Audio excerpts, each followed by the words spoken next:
Hi friends, welcome to Wings of One. இன்றைக்கி நம்ம சேனலில் 2025ஆம் ஆண்டுடைய முதல் சூரிய கிரகணம் பற்றின வீடியோ தான் பார்க்க போகிறோம்.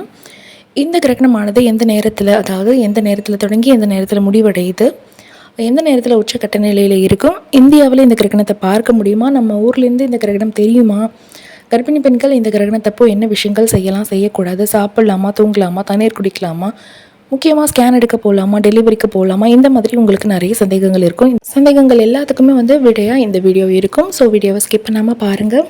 இந்த கிரகணம் நடக்கக்கூடிய சரியான நேரம் நாள் என்ன அப்படின்னு பார்த்தீங்கன்னா, மார்ச் மாதம் 29ஆம் தேதி 2025 இந்த கிரகணமானது நிகழ இருக்கு.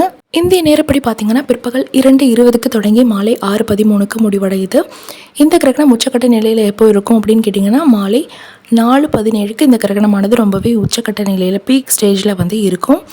இந்த கிரகணத்தப்போ கர்ப்பிணி பெண்கள் செய்யக்கூடாத விஷயங்கள், செய்ய வேண்டிய விஷயங்கள் என்ன அப்படின்னு பார்த்தீங்கன்னா, நீங்கள் சாப்பிடக்கூடிய உணவு லைட்டான ஃபுட்டாக எடுத்துக்கணும்.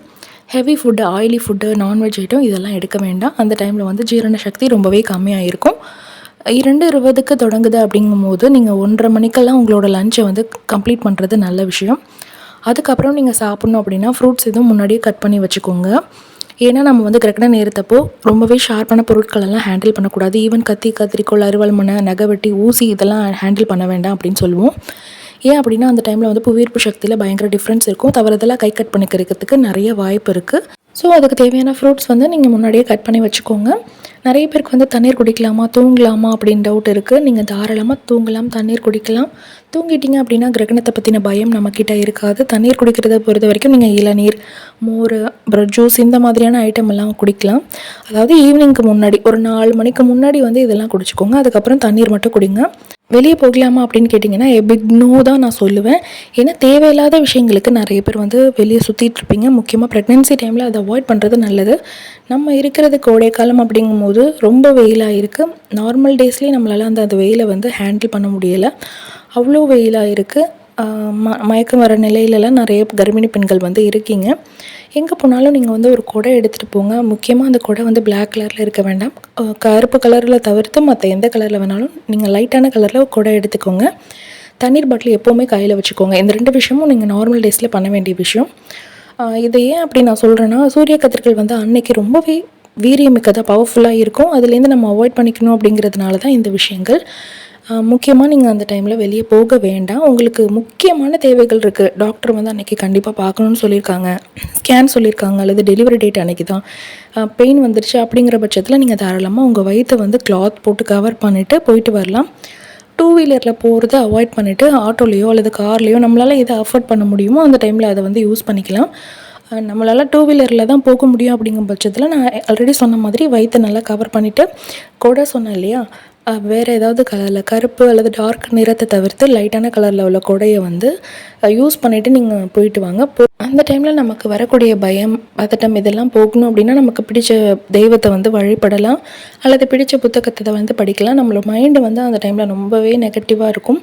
நெகட்டிவ் தாட்ஸ் நம்மளை சுற்றி இருக்கும். நெகட்டிவ் வைப்ரேஷன்ஸ் தான் அதிகமாக இருக்கும். தேவையில்லாத பயம், பதட்டம் இதெல்லாம் கண்டிப்பாக இருக்கும். ஏன்னா கிரகணம் அன்னைக்கு அப்படிங்கும்போது வயிற்றில் குழந்தைய வச்சுட்டு நமக்கு நிறையா எண்ணங்கள் வரும். இதனால் ஏதாச்சும் ஆகிடுமா, குழந்தைக்கு ஏதாவது ஆகிடுமா அப்படின்னு. இது வரைக்கும் சயின்டிஃபிக்காக எந்த ப்ரூஃபுமே இல்லை. கிரகணத்தினால தான் குழந்தை வாய் பிளந்த நிலையில், காது மடிஞ்ச நிலையில், மூக்கு அறுப்பட்ட நிலையில் அல்லது பிறவி குறைபாடுகளோடு பிறக்கிறாங்க அப்படின்னு சொல்லிட்டு எந்த ப்ரூஃபும் கிடையாது. பட் நம்மளுடைய முன்னோர்கள் கிரகணத்தப்போ கர்ப்பிணி பெண்கள் இப்படி தான் இருக்கணும், இந்த விஷயங்கள் தாம்மா நீ பண்ணணும் அப்படின்னு சொல்லியிருக்காங்க இல்லையா. அந்த டிப்ஸை இது வரைக்குமே நம்ம ஃபாலோ பண்ணிட்டு வரோம். அந்த வகையில் தான் இந்த வீடியோவில் நான் இந்த சின்ன சின்ன டிப்ஸை ஷேர் பண்ணியிருந்தேன். இன்றைக்குமே அதாவது இந்த கிரகணம் நடக்கும் நேரத்துலையும் இந்த டிப்ஸையும் நீங்கள் ஃபாலோ பண்ணிக்கோங்க. இதை தவிர்த்து நீங்கள் பெருசாக பயந்துக்கணும் அப்படின்னு அவசியம் இல்லை. கிரகணம் முடிஞ்சதுக்கப்புறம் வீடு க்ளீன் பண்ணுறது, குளிக்கிறது இதெல்லாம் அவசியமே கிடையாது. வெளியே போயிட்டு வந்துட்டீங்க அப்படின்னா நீங்கள் தாராளமாக குளிச்சிக்கலாம். வீட்டில் தான் இருக்கீங்க அப்படின்னா உங்களோட ரொட்டீனில் நீங்கள் எப்போ குளிப்பீங்களோ அப்போ குளிச்சுக்கோங்க. கனமான பொருளை தூக்குறது, இழுக்கிறதுலாம் நம்ம ப்ரெக்னென்சியில் பண்ணக்கூடாது. ஸோ கிரகணம் முடிஞ்சதும் வீடு க்ளீன் பண்ணுறேன்னு போட்டு இதெல்லாம் பண்ணவே பண்ணாதீங்க. டிவி, மொபைல், லேப்டாப்பை பொறுத்த வரைக்கும் தேவையான விஷயங்களுக்கு மட்டும் யூஸ் பண்ணுங்கள். மொபைலில் இந்த டைமில் அவாய்ட் பண்ணுறது ரொம்ப நல்லது. ஏன்னா அதுலேருந்து ரேடியேஷன் எமிட் ஆகும். ஸோ இப்போ ப்ரெக்னென்சிலேயே நம்ம மொபைலை கண்டிப்பாக அவாய்ட் பண்ணுவோம். இந்த கிரகண நேரத்துலையும் நீங்கள் அவாய்ட் பண்ணிக்கிறது ரொம்ப ரொம்ப ரொம்ப நல்லது.